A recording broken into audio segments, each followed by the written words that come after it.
and welcome to my channel, a safe place where I want to see you grow, I want to see you succeed, and I am taking that leap to help someone out there. On this video today, I will be sharing my top 3 books that has left a huge footprint on my life towards a personal development journey. I've made this video in a 3-part series in order to deliver the best value for you. With these episodes, I go really in depth, giving you some knowledge, inspiration, and wisdom which you can implement in hopes to live the better version of yourself, creating a personal development journey to live, love, and matter. If it is that you have not seen part 1 and 2, definitely check it out on the description box below. And let's get into episode number 3.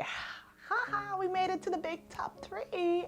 Woo! Third and final book that has set the tone for me throughout this journey is The 4 Agreements by Don Miguel Ruiz. Don talks about where our self-limited beliefs were first created. As children, we didn't have the opportunity to make any sort of choices around ourselves. It was all our parents and influences by our teachers and peers and society that made those choices for us. So we didn't choose our names. We didn't choose the first school we wanted to go to. We had no control over that category. It was all our parents. We were conditioned and domesticated in areas where we do something good, we get rewarded, and when we do something bad, we get punishment for it. And that is a sense on how we grew up from childhood into adulthood, and with the things that we were exposed to and influenced by,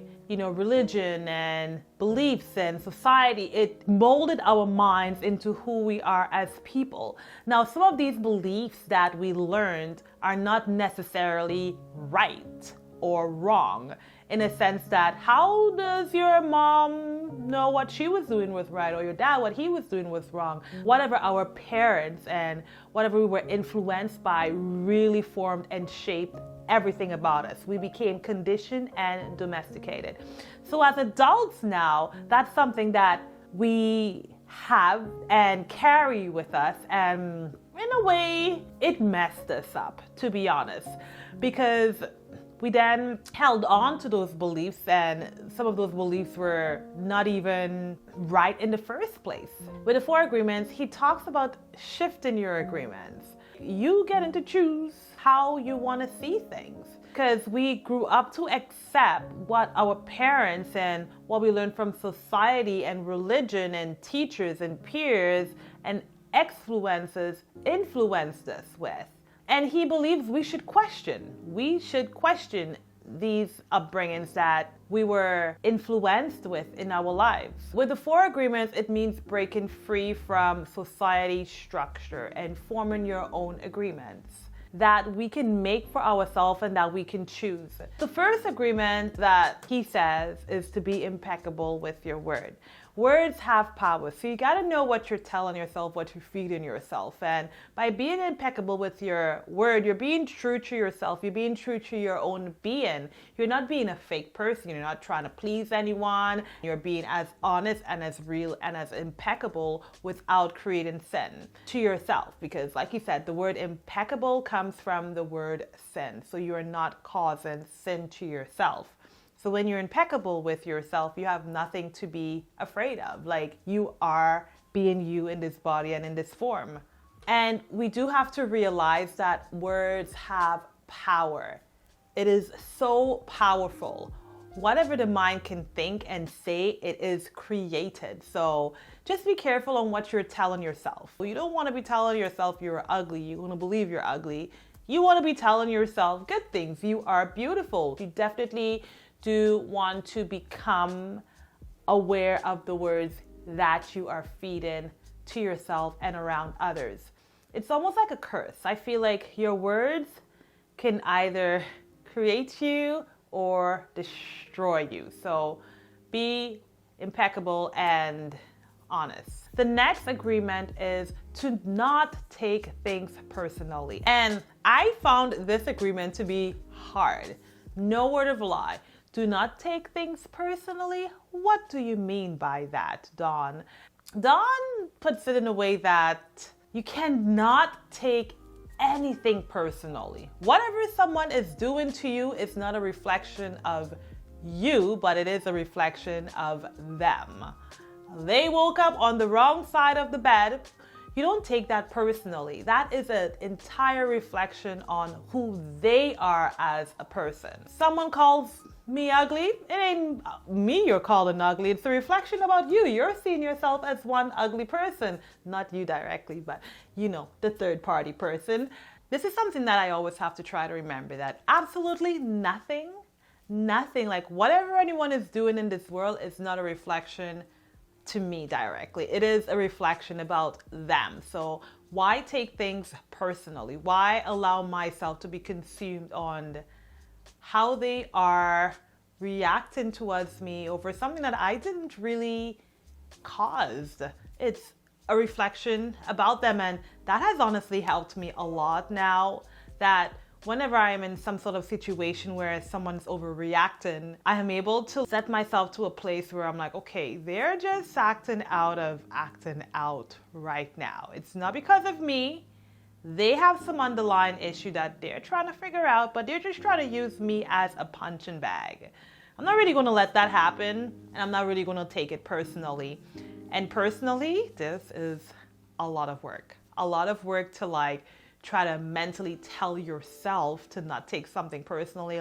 Telling yourself, okay, it's not about me, it's about them, okay? They're upset over something. It ain't about me. It ain't about me. What I learned to realize is that everyone has their different point of view also on how they see things. So how I may see something is obviously not the way you are going to see it. And we come with two different perspectives. But not a lot of us look at it that way, where we want to look at each other's perspective to see how they're seeing it. We want our perspective to be the right one. And that could also create a place where you then take it personally on how that other person is seeing their perspective of something. So really try to understand that we all have different perspectives.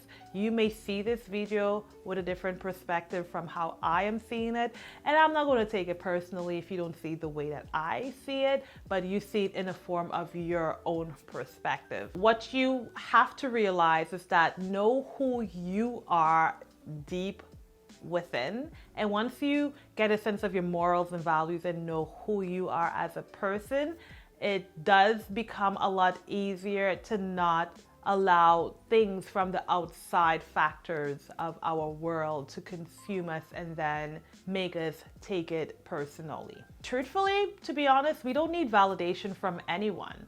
You do not need to be validated from anyone. You don't need your friend to validate you. You don't need your parents to validate you. You don't need society to validate you.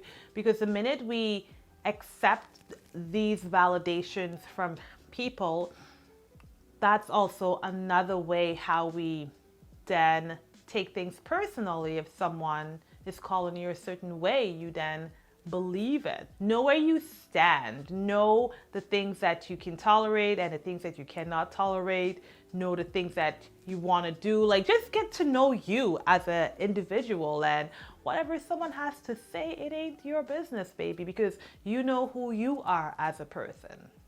So don't take things personally. The third agreement that Dawn mentioned was to not make assumptions. And this is something that we all do. As humans, we are so quick to make assumptions about things. We see something, we want to assume and create our own imagination and think that it's what it's like in reality. We are all guilty to that. I am guilty to that. And we make assumptions in every areas of our lives. We make assumptions everywhere. Relationships, for one, is a big thing where we make assumptions of other people. You're in a relationship, you're making an assumption of your spouse. He or she should know that. The thing is with assumptions, is a matter of communicating and getting answers to your question. You don't want to assume. And truthfully, when we make an assumption about something, chances that we are right is very slim. It's a matter of not making that assumption and asking a question. If you're, let's say you're put in a position where you want to know something, you ask. because when we make assumption, we then create some sort of false fiction, a false world, a false belief. So it's best to just go ahead, ask the question, get your answer, don't make assumption next time. And the fourth agreement that he talked about is to always do your best. So no matter what case scenario that you are in, but come in a place of your best being you love what you're doing, because you're obviously not going to do your best in an area where you don't like something. So be sure to be in a space where you enjoy or you like what you're doing and you do your best. And even if it's not something you like, still try to do your best. Seriously, I think that's what he meant. Just do your best in everything. Now, the thing is with doing your best is that our best always changes. For me, for example, when I work out, it's never the same workout. Like I have days where I am a superstar, and then I have days where I am like a villain. Like I just don't want to work out.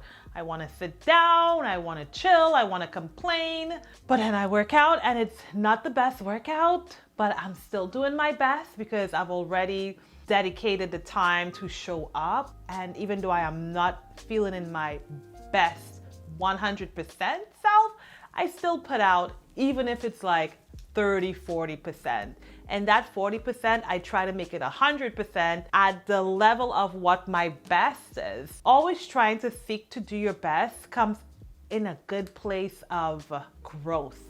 And it comes in a good place of being true to yourself and being patient with yourself, because it's not a one size fits all. So your best will change from time to time, where you will be at an optimal 120% yesterday, and today you're just at 98%, and the day after you're at like at 60, but you're doing your best within that level that you're in that moment. I feel like you wouldn't be able to do your best to please external factors. Let's say it's something that you do not like doing. You're at a dead-end job.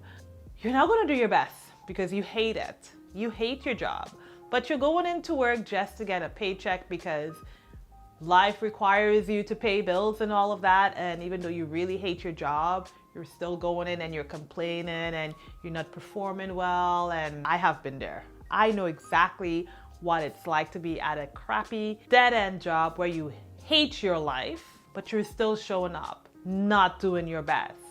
That then turns into where alcohol becomes your friend and other things can become your friend, because you then feel depressed and down and feel like life isn't working for you because you're at a crappy job and you still gotta go and you don't want to do your best. And then that causes you to not even want to do your best in other areas of your life because you're so focused on the crappy job you're in, and it makes no sense for you to like uplift your life because life seems like crap. I have a crappy job.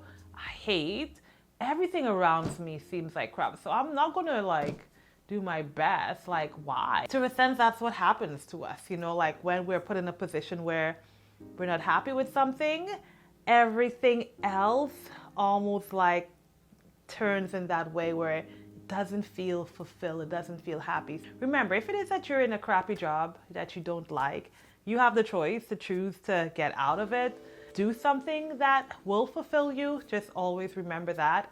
Knowing that you have the choice is the most liberating thing, but it's taking this step that can be really scary at times to go out there and seek and find. And this is how a lot of us become so confined and so content in the areas of our life that we do not want to change, because we are okay where we are. Even though it's crappy, we're okay. We don't want to do it. We don't want to have to make a choice. But you do have a choice to definitely go out there and live in abundance and try new things. And even if this doesn't work for you, there's something else that will work for you, where you will be given your optimal best, and then everything else around your life then seems to like fall and feel all rosy and dandy and dandy. You can use these agreements to implement into your life to see what it's like. Check out one of these videos right here so that you are still in the loop to see all of my motivational videos. Go ahead and hit the subscribe button so we can grow together. I want to see you grow. I want to see you succeed. And that's why I'm taking the leap to help someone out there.